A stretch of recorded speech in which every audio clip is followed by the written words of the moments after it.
Birthday, Mama Mary. Happy birthday, Mama Mary. Today is September 8, 2024. And today we will discussing about the Assumption of Blessed Virgin Mary. Now, pag sinabing assumption, ito yung sa Tagalog ay umakyat. No? Assumption of Mary. Pag iniakyat, to assume, 'di ba? Assumption, iniakyat sa langit. Ngayon, ayon sa mga Protestant, sa mga sulpot, lalo na sa mga ignorante kay Maria, most especially sa mga iglot, paano daw umakyat si Maria? Is it possible ba na umakyat si Blessed Virgin Mary? Ang sabi sa talata ng John 3 verse 13, wala pang sino mang umakyat. John 3 verse 13, wala pang sino mang umakyat sa langit, kundi ang bumaba mula sa langit, ang anak ng tao. So wala pa raw umakyat sa langit maliban sa sa anak ng tao na siyang bumaba mula sa langit. Now, wala naman akong tutol dito sa John 3 verse 13 na wala pang sino mang umakyat sa langit, kundi ang bumaba mula sa langit ang anak ng tao. Hindi po ako tutol dyan. Hindi ko yan kinokontra. Bakit? Dahil yan, ang nakasulat dito sa talata ng John 3 verse 13 ay totoo. Biblical yan eh. Wala po tayo dapat pagtutol dito. Pero, meron akong pagtutol sa kung paano gumagamit ng pangunawa yung mga sulpot, yung mga Protestant patungkol sa katuruan ng Assumption of Mary. So, bakit nga ba ako tumututol sa gayitong usapin? Ang sabi doon sa John 3 verse 13, wala pang sino mang umakyat sa langit, di ba? Assumption of Mary, sabi ng mga sulpot, umakyat si Maria. Di ba? Umakyat si Maria, wala pa palang umakyat sa langit. Aba, anong klaseng turo ng Katoliko ito, no? Ngayon, ang sabi doon sa John 3 verse 13, wala pang sino mang umakyat sa langit. Now, ang Standard Catholic Church, sino ba ang nagsabi na si Maria ay umakyat sa langit? Meron bang tinuturo ang simbahang Katolika na si Maria ay umakyat sa langit? Wala. Wala tayong katuruan. Tandaan nyo, kapag yung mga Marian dito, si Maria ay hindi itinuturo ng Catholic Church na umakyat sa langit. Ngayon, sasabihin ng mga sulpot, akala ko ba si Maria ay umakyat sa langit? Wala naman palang katuruan. Okay, lilinawin natin to ng mas madiin. Bibigyan natin ng linaw dahil ngayon ay kaarawan ni Blessed Virgin Mary. Pag sinabing assumption, iniakyat. Iba yung iniakyat sa umakyat, no? Si Maria ay hindi umakyat sa langit, kundi si Maria, si Inang Maria, si Blessed Virgin Mary ay iniakyat sa langit. Hindi po umakyat. Iba at magkaiba ang umakyat sa iniakyat. Okay? Tatandaan natin, tanging ang Panginoong Hesukristo lamang ang may kakayahang umakyat sa langit. Dahil sa kanyang sariling kakayahan bilang isang tunay na Diyos. Kung naniniwala kayo na si Jesus Christ ay tunay na Diyos, si Jesus Christ ang siyang may kakayahan lamang na umakyat sa langit bilang isang tunay at buhay na Diyos. Tatandaan natin, magkaiba ang ascension sa assumption. Magkaiba yan. Ascension at assumption. Pag sinabing assumption, ang salitang ugat ng assumption or the root word ng salitang assumption ay to assume. Ano yung to assume? To take up. Ano yung to take up? Iniakyat. Ito ay ayon sa pagpapaliwanag ng kahulugan kung gagamit tayo ng Merriam-Webster Dictionary. Now, kapag sinabing umakyat si Jesus sa langit, di ba? Si Kristo ay umakyat sa langit, meaning, o sa madaling salita, ginawa ito ng ating Panginoong Hesukristo nang hindi humihingi ng anumang tulong para siya ay umakyat sa langit.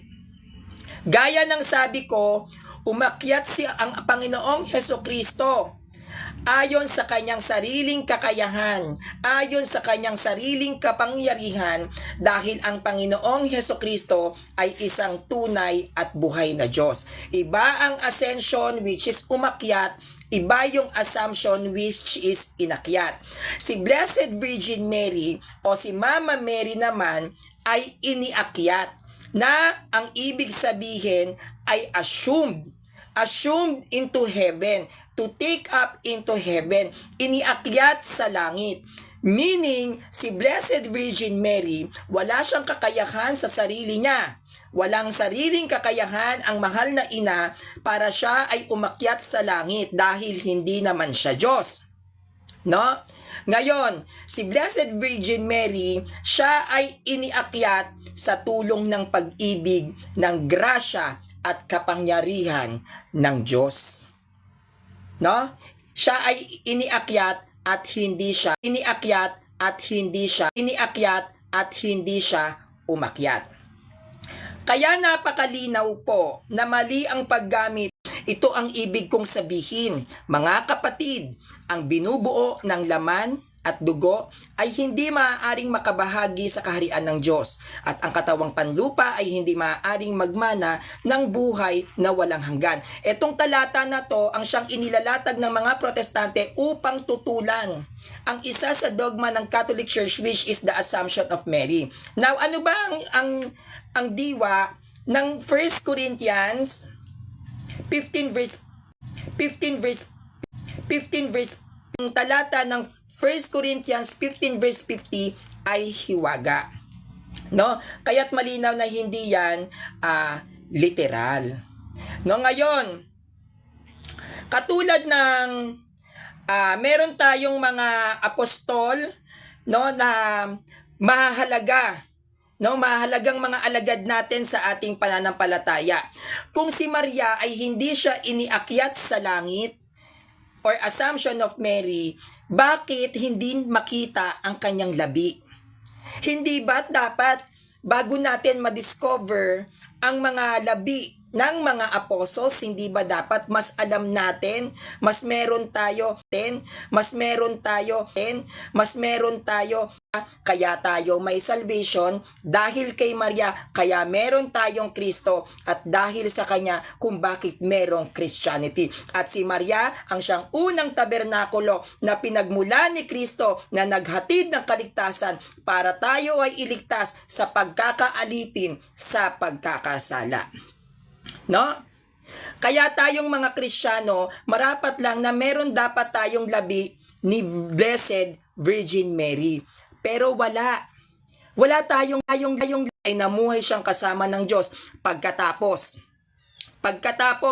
nawala siya sapagkat kinuha siya ng Diyos. So malinaw sa Genesis 5 verse 22 to 24 na si Enoch ay iniakyat sa langit, kaluluwa pati katawan. Ano pa si Blessed Virgin Mary? Kung si Enoch ka iniakyat sa langit, kaluluwa pati katawan, ano pa yung ina ni Kristo? Dito tayo sa ikalawang basihan. Ikalawang mga hari 2 verse 11, patuloy silang nag-uusap habang naglalakad. Walang ano-ano ay pumagitna sa kanila, ang isang karwahing apoy na hila ng mga kabayong apoy. Nagkahiwalay sila at si Elias ay iniakyat, Assumption, iniakyat sa langit sa pamamagitan ng ipo-ipo. So maging si Elias din ay sinundo ng karwahing apoy at siya'y iniakyat sa langit ng Diyos sa pamamagitan ng ipo-ipo. Kung si Elias na kaibigan ng Diyos ay iniakyat sa langit, kaluluwa pati katawan, ano pa si Blessed Virgin Mary na ana ni Kristo na naging dahilan kung bakit nagkaroon ng Kristyanismo.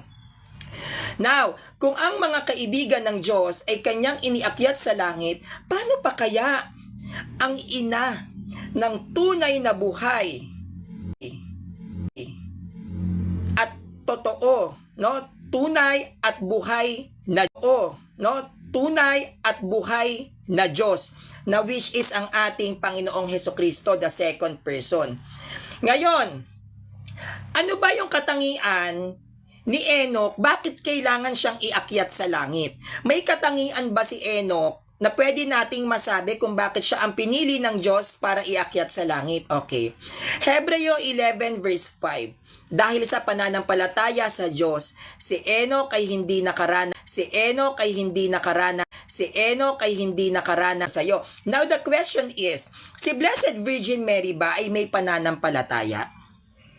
Meron bang faith si Blessed Virgin Mary? Yes, meron. Hindi niya susundin ang kalooban ng Diyos na siya'y maglilihila lang ng Espiritu Santo kung wala siyang faith, kung hindi siya naniniwala.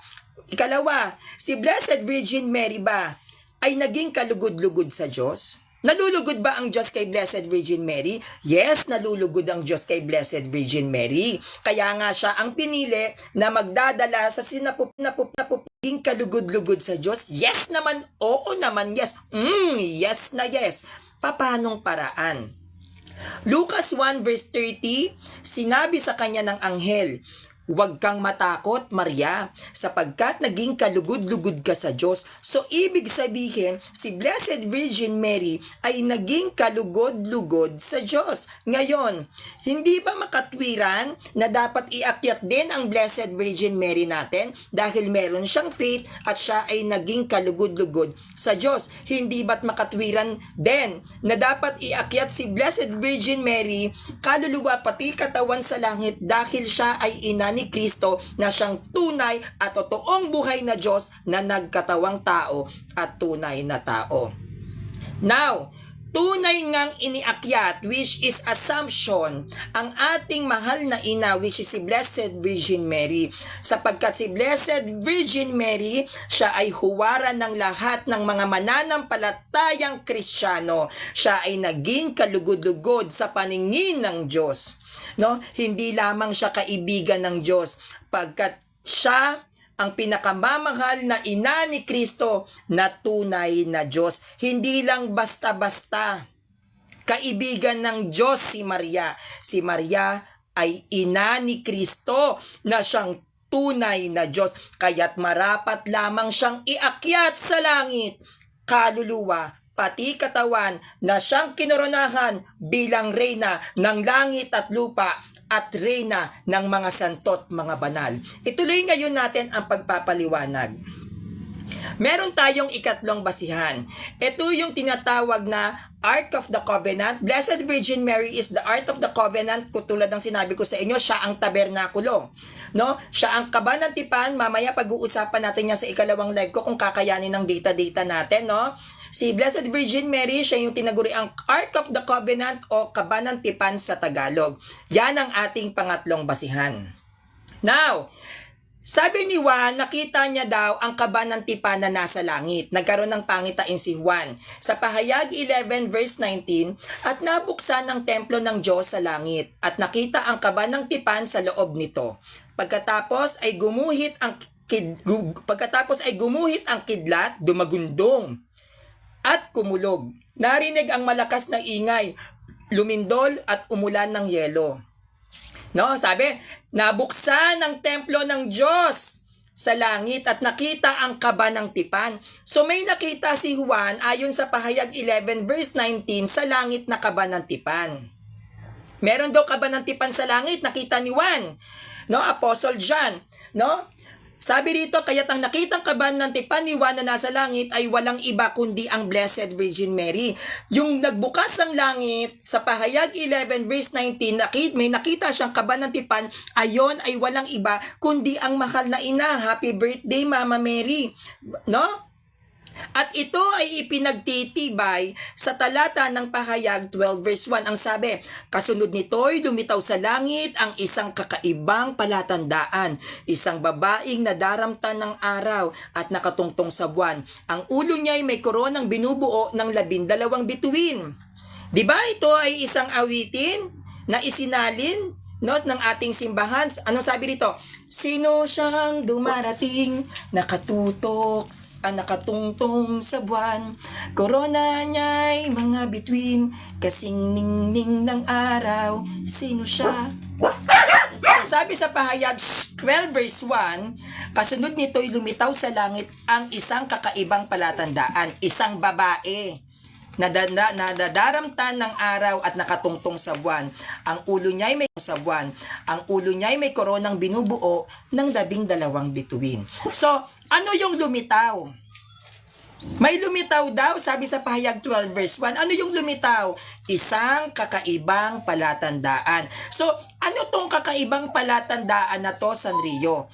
Isang babae na nadaramtan ng araw na nakatungtong sa buwan. So, merong isang babae, teka lang po, nasan ba yung pamahalin? Kayo sumasabay na naman kayo sa akin eh.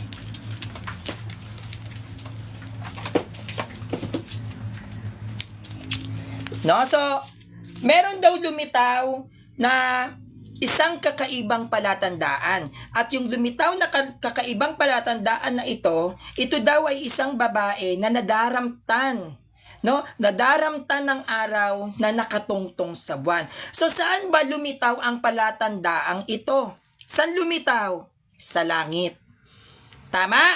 Kaya sabi sa Pahayag 12 verse 1, kasunod nito'y lumitaw sa langit ang isang kakaibang palatandaan, isang babaeng nadaramtan ng araw at nakatungtong sa buwan. Ang ulo niya ay may koronang binubuo ng 12 bituin.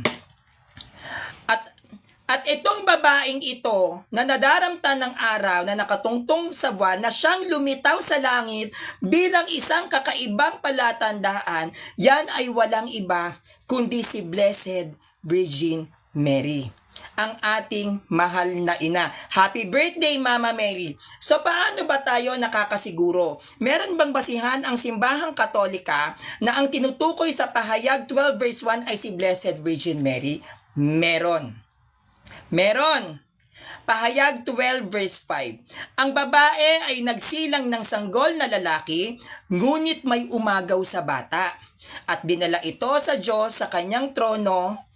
Ang sanggol na ito ang itinakdang maghahari sa lahat ng mga bansa sa pamamagitan ng tungkod na bakal. No? So sabi sa Pahayag 12 verse 5, ang babae ay nagsilang ng sanggol na lalaki. So may nagsilang na sanggol na lalaki may nagsilang ng sanggol na lalaki ang isang babae. Ngunit may umagaw sa bata. At dinala ito sa Diyos sa kanyang trono.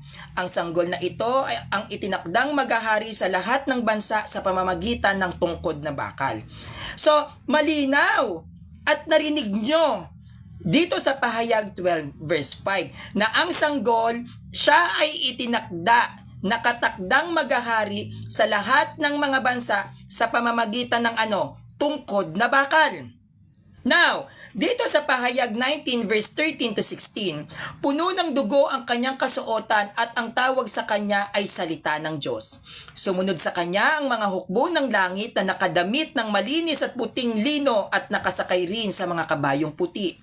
May matalim na tabak na lumalabas sa kanyang bibig upang gamitin niyang panlupig sa mga bansa.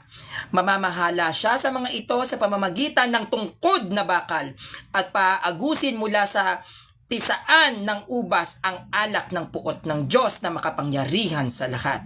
Nakasulat sa kanyang kasuotan at sa kanyang hita ang ganitong pangalan, Hari ng mga hari at Panginoon ng Panginoon.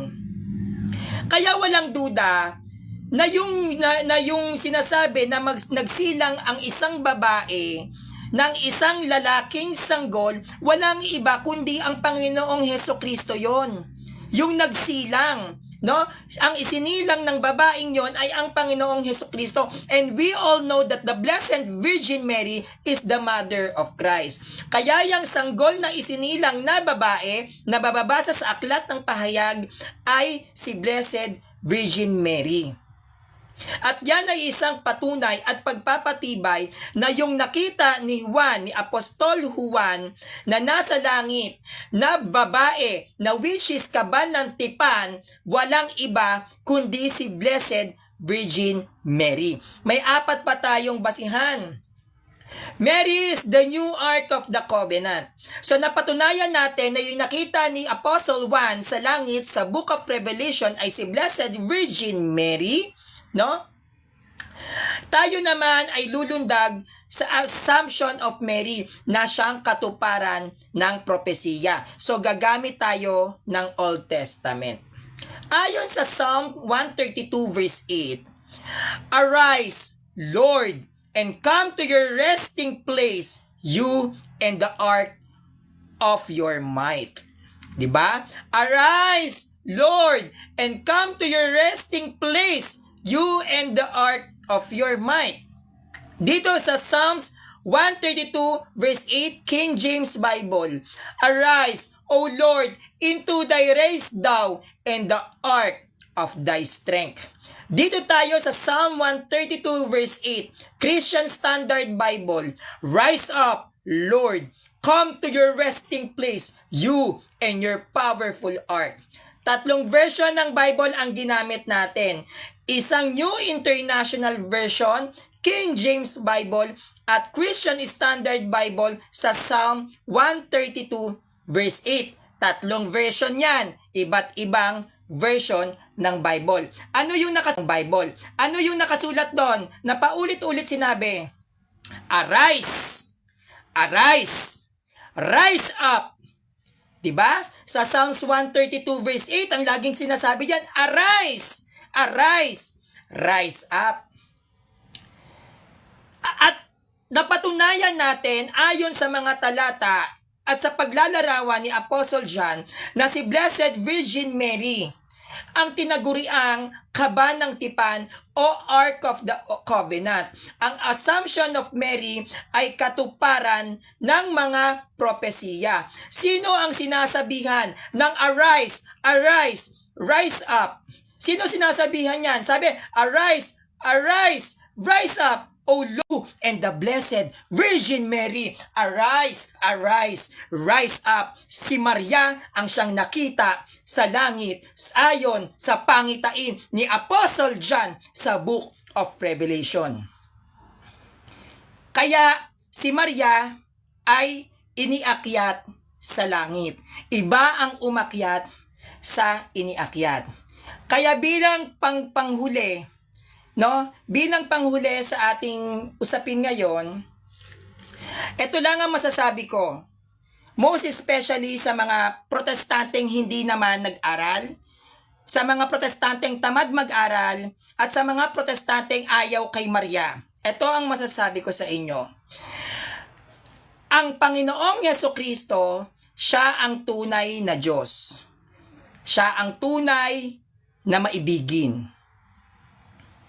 At maging ang magnanakaw ay ipinangakuan ng Panginoon. Ano yung magnanakaw na pinangakuan ng Panginoon? Ayon sa Lucas 23 verse 43, sumagot si Jesus, "Sinasabi ko sa iyo, isasama kita ngayon sa aking paraiso." Sabi, sino kami upang pagdudahan ang iyong kakayahan bilang isang tunay at buhay na Diyos? Sino kami, 'di ba? Upang pagdudahan ang kagandahang loob ng Panginoong Hesukristo. Kung gugustuhin ng Diyos, kung gugustuhin ni Kristo na iakyat ang kanyang ina, kaluluwa pati katawan, ito ang siyang magaganap.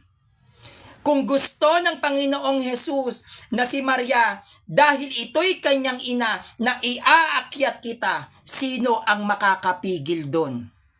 Kung si Enoch at Elias na kaibigan lamang ng Diyos ay nagawang iakyat ang kaluluwa pati katawan sa langit na hindi dumanas ng kamatayan dito sa sanlibutan, sino ang makakapigil sa Panginoong Hesukristo bilang kinikilalang tunay na tao at tunay na Diyos kung gugustuhin niyang iakyat ang sarili niyang ina, kaluluwa, pati katawan? Meron bang makakapigil sa gugustuhin ng Panginoong Hesukristo? Wala.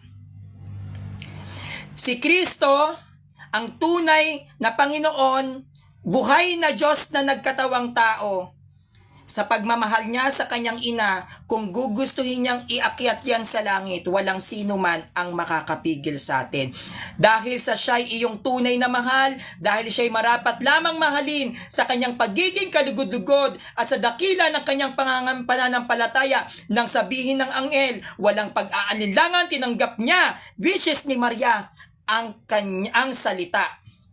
No? Kaya sabi sa awit ni Solomon 2 verse 10 to 13, ang aking sinta ay nagsalita at nagsabi sa akin, bumangon ka sinta ko, maganda ko at tayo na. Sapagkat narito ang tagginaw ay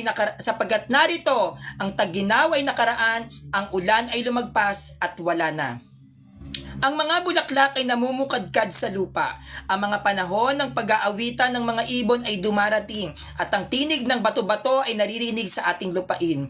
Nahihinog ang sariwang mga bunga ng puno ng igos at ang mga puno ng ubas ay namumulaklak.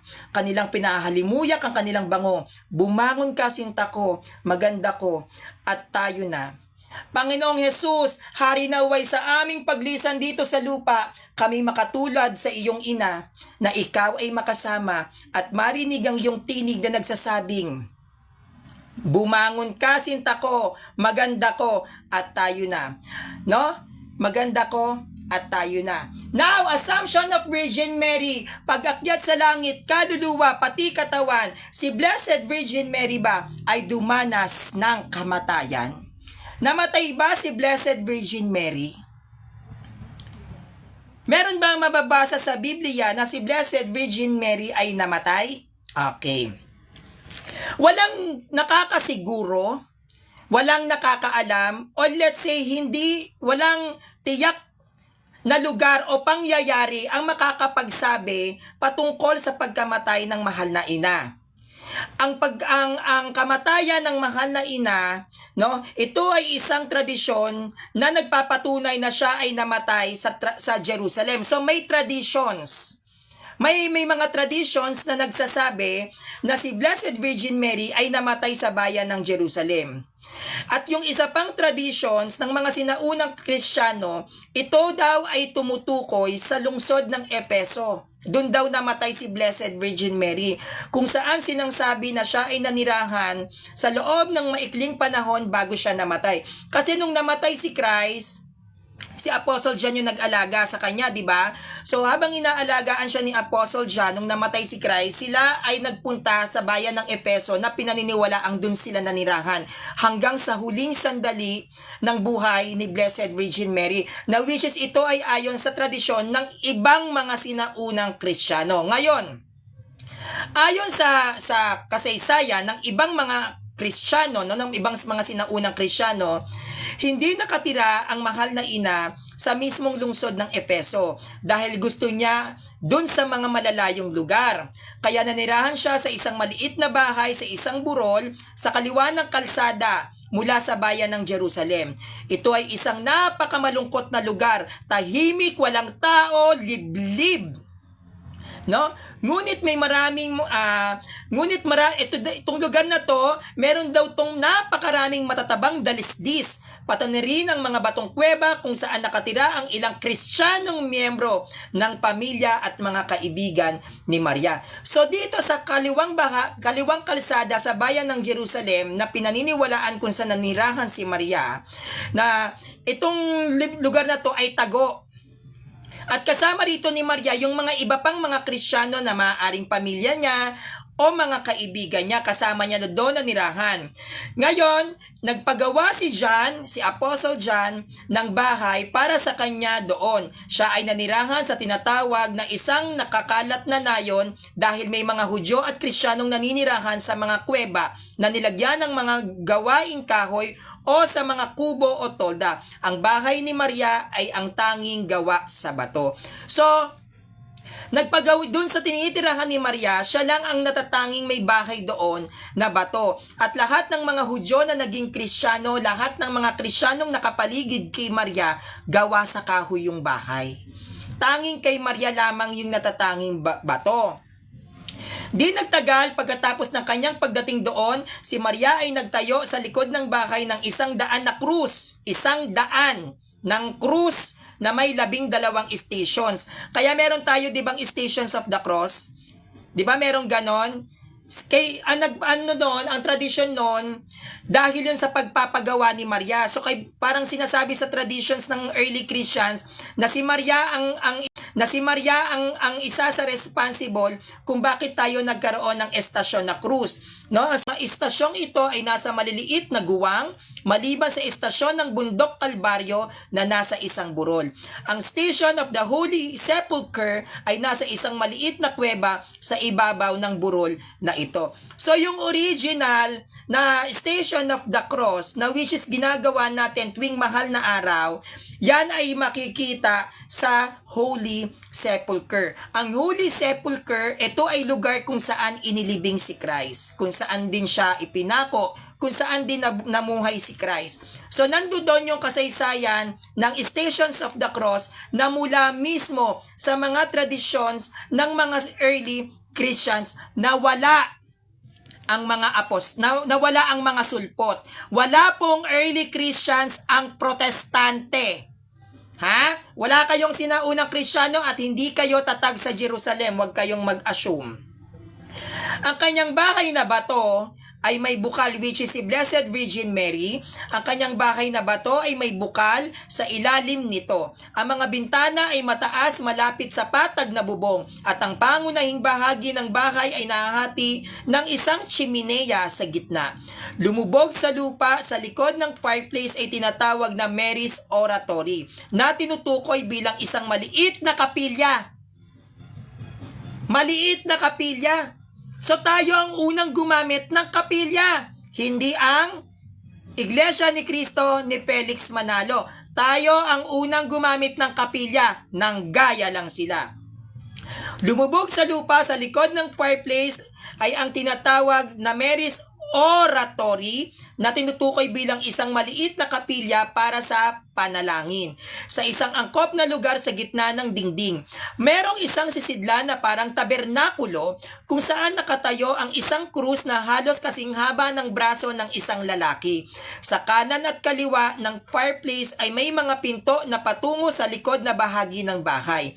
Ang pinto sa kanan ay patungo sa silid ng kama at sa pamamagitan ng pinto sa kaliwa ng oratorio ay isang maliit na silid kung saan nakalagay ang kanyang mga damit at iba pang gamit. Tahimik siyang nanirahan dito kasama ang isang katulong, isang nakababatang babae na kumuha ng pagkain kapag kailangan bisitahin kumukuha ng pagkain kapag kailangan. Bibisitahin silang dalawa ni Juan kapag wala siya sa paglalakbay. So, etong mga kasaysayang ito at paglalarawan patungkol sa tahanan o naging tahanan ni Maria ay makikita natin sa mga historical site katulad ng Efeso. At ang bayan ng Efeso ay nasa bansang Turkey na which is Muslim country. Isa sa bayan ng Efeso ang nakubkob ng Muslim na dati bayan ng mga Kristiyano na ngayon ay Muslim na. Yan ang dahilan kung bakit may mataas na pagpapahalaga ang Islam kay Blessed Virgin Mary dahil ang mga nakubkob ng mga Islam na mga siya kung paano pinararangalan si Blessed Virgin Mary bilang ina ng Diyos. Tayo ang tinuturing na tunay na Kristiyano ng mga Muslim. Dahil ang ating mga simbahan na kanilang kinubkob ay hindi protestanteng simbahan, only the Catholic Church. So, sinasabi ng mga kwento na noong araw ng pagkamatay o yung araw na pagkamatay ni Mama Mary, nakahiga siya sa sopa sa maliit na natutulog na alkobe ng kanyang tahanan. Siya ay nabuhay ng buo at ang kanyang katawan ay matanda na at pagod na. Nagtipon doon ang mga alagad at apostol dahil sa nalalapit niyang kamatayan at nagdao sila ng paglilingkod sa harapang bahagi ng bahay. Si Pedro ay nakatayo sa makasaserdoteng damit sa harap ng altar kasama ang iba sa likuran na parang nasa isang koro. So nung mamamatay na si Blessed Virgin Mary, si Pedro ay nakadamit ng saserdote. Makasaserdote. Pag sinabing makasaserdoteng damit, pampare. May pare ang mga INC ni Manalo.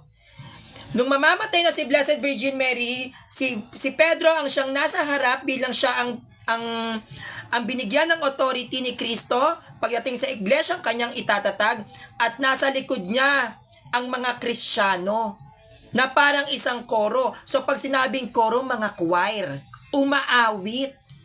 Di ba kung iisipin niyo yung tagpo, nasa isang sopa si Blessed Virgin Mary, matandang-matanda na, pagod na yung katawan habang nakahiga. Habang si Pedro ay nakaharap sa kanyang harapan, na nakatindig, na nakasuot pang pari, at ang mga Kristiyano na nasa paligid ni Maria ay nasa likod ni Pedro, na parang mga koro. So meaning to say, umaawit. Ganon yung senaryo, no? Sa tradisyon ng ibang sinaunang Kristiyano. Ilang beses sa buong araw, si Maria ay binuhat ng mga babae upang uminom ng juice na pinindot mula sa mga dilaw na berry. Darating ang mga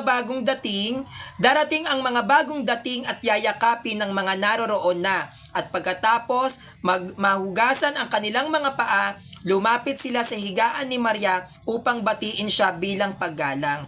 Siya ay mahina, kaya nahihirapan ng magsalita ang mahal na ina.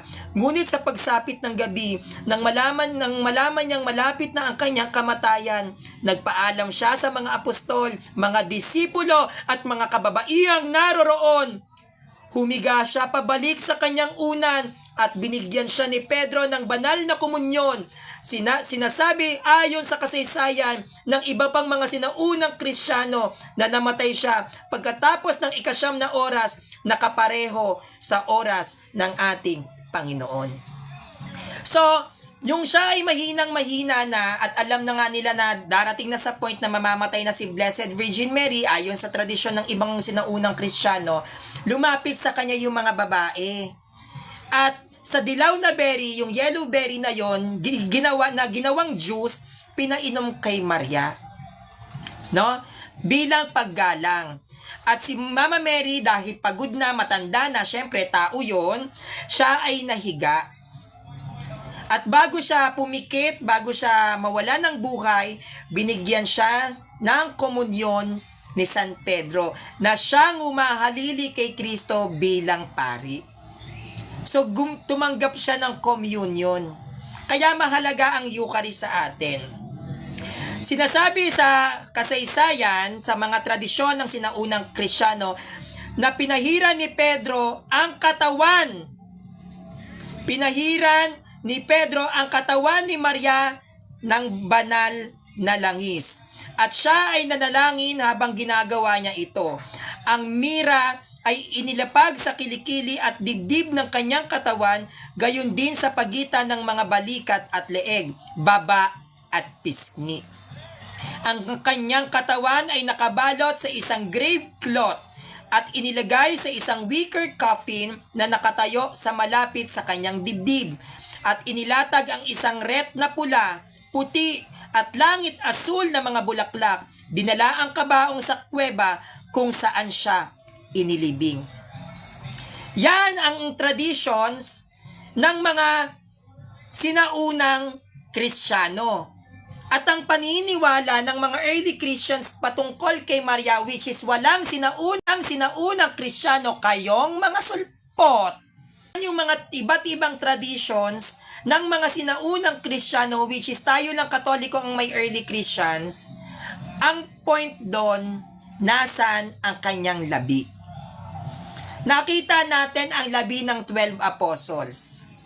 Nakita natin ang labi ng mga early Christians martyrs, even kay Esteban, ang unang minartir na Kristiyano. 'Di ba? Nakita natin ang lahat ng kanilang bangkay, pero nasan yung kay Maria? Nakasama ni Maria ang 12 apostles. Ang bangkay ng 12 apostles nasa atin, pero yung bangkay ni Maria wala. At dahil hindi siya makita, itong kanyang bangkay, no, pinaniniwalaan ng mga traditions ng sinaunang Kristiyano, which is wala kayong mga sulpot, na si Maria ay inaakyat sa langit, kaluluwa, pati katawan. Kung si Enoch na kaibigan ng Diyos ay inaakyat sa langit, ano pa ang kanyang ina ni Kristo? Kung si Elias iniakyat sa langit, kaibigan ng Diyos, ano pa si Maria, nanay ni Christ yon, tunay na Diyos. Sabi ni Jay, kasi sa Roman Catholic tradition, hindi namatay ang inang birhen, kaya't may assumption of Mary.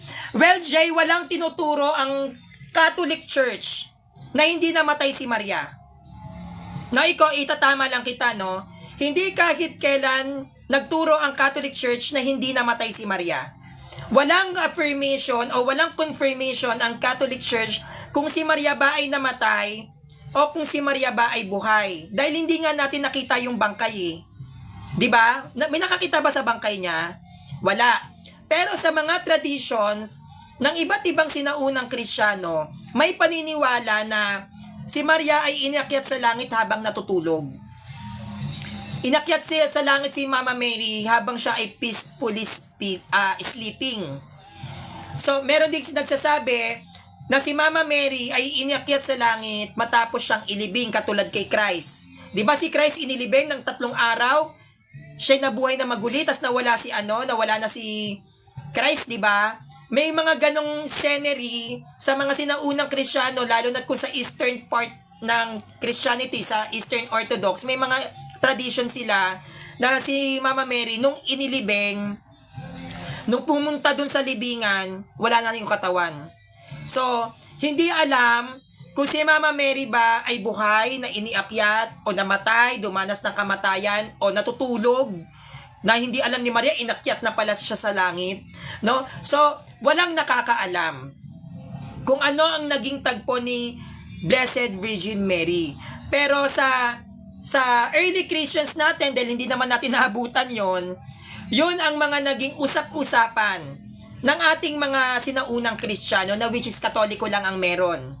No, Katoliko lang ha, walang sulpot na walang mga Protestante, wala kayong early Christians, hindi kayo makaka-relate dito. So, sa iba, sinasabi, may libingan si Maria. Doon sa Efeso, 'di ba? Sa bayan ng Efeso, may libingan si Maria. Sa iba naman, sinasabi, hindi libingan yon kundi kwarto ni Maria na naging tulugan, tas habang natutulog, inakyat sa langit si Blessed Virgin Mary. May kanya-kanyang opinion ang mga early Christians natin regarding kay Blessed Virgin Mary, kung siya ba'y namatay, natutulog ng mahimbing, o talagang buhay siyang iniakyat sa langit. Pero yung point dito, whether si Mama Mary ay patay, whether si Mama Mary ay natutulog, whether si Mama Mary ay buhay, ang point dito, ang ating mahal na ina, siya ay iniakyat sa langit at pinutungan ng korona bilang reyna ng langit at lupa. Bakit reyna ng langit at lupa? Dahil ang kanyang anak na si Jesucristo ay hari ng mga hari. Kung hari ang iyong anak, ano ang ina? Reyna. Kaya si Blessed Virgin Mary, she is the Queen of Saints. Why? Because His Son is fully man and fully God. Walang nakakaalam, walang may kakayahang makapagpaliwanag sa misteryong nakabalot sa buhay ng ating mahal na ina. Kasi alam naman natin na sa New Testament, napakapili ang naging tagpo ng buhay ni Maria. Dahil ang New Testament, yan ay nakakonsentrate sa pagsilang sa pangangaral ni Christ, sa kamatayan sa krus at pagkabuhay na maguli. Hindi kasi pwedeng maging Marian focus ang Bible. Dapat Christ focus ang New Testament, no? Dahil diyan isinasalay sa yung buhay ni Kristo. Kaya yung mga naging kwento kay Maria, yung mga naging tagpo ng buhay niya ay napakakonti. Dahil ang New Testament, kinompelled yan ng Catholic Church o binuo ng Katoliko, hindi ng Protestante, para sa mga naging buhay ni Christ. No, hindi siya Marian-centered ang Bible, kundi Christ-centered yan, yung New Testament. Kaya wala tayong masyadong alam sa mga naging buhay ni Mama Mary. Kaya, ganun pa man, no, wala man tayong alam sa naging kamatayan ng ating mahal na ina, pero ang ating pagmamahal sa kanya, alam nyo yan, 100% solid. Dahil kung hindi dahil kay Maria, wala tayong salvation, wala si Jesus Christ, walang Christianity. Kaya ako, 100% ang pagmamahal ko sa mahal na ina ay hindi magmamaliw. Dahil ang mahal na ina, di ba, kahit kailan ay hindi napagod mahalin ang kanyang mga anak na which is tayong mga Kristiyano na Katoliko. Dahil tayo lang naman ang nagmamahal kay Mama Mary. Kaya sa lahat ng mga Katoliko dito, Ave Maria, Gratia Plena. Happy birthday, Mama Mary. At sana ay nagustuhan ninyo ang offer ko sa iyo na basic presentations regarding sa Assumption of Mary. So mamaya po, mga let's say after lunch, itatakel natin ang iba't ibang dogma ni Maria regarding sa Catholic Church. So yun lang po. God bless you and magandang